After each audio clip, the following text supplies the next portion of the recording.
గ్రామంలో పుట్టిన టినా కోడింగ్తో ప్రపంచం చూసింది.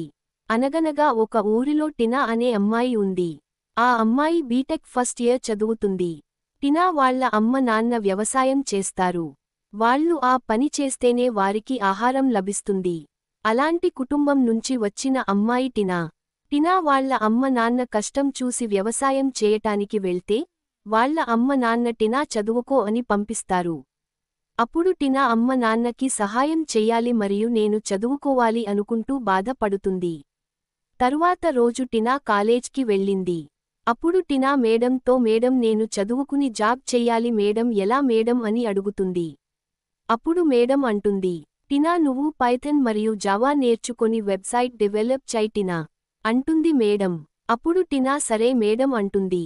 మేడం చెప్తుంది టినా నువ్వు డ్రీమ్ జంక్షన్ ఛానెల్ని సబ్స్క్రైబ్ చేసుకో టినా, ఆ ఛానెల్లో ప్రతి టాపిక్ ఎక్స్ప్లెయిన్ చేస్తారు టినా అని మేడం చెప్తుంది. అప్పుడు టినా సరే మేడం అంటుంది. అప్పుడు టినా వాళ్ళ నాన్న దగ్గర ఫోన్ తీసుకొని డ్రీమ్ జంక్షన్ ఫాలో అయి 1 ఇయర్లో పైథాన్ మరియు జావా నేర్చుకుని వెబ్సైట్ డిజైన్ చేస్తోంది.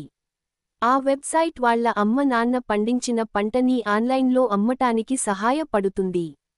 అలా టినా చేసిన వెబ్సైట్ వల్ల వాళ్ళ అమ్మ నాన్న పంట డిస్ట్రిక్ట్, స్టేట్కి అమ్ముడు పోయేది.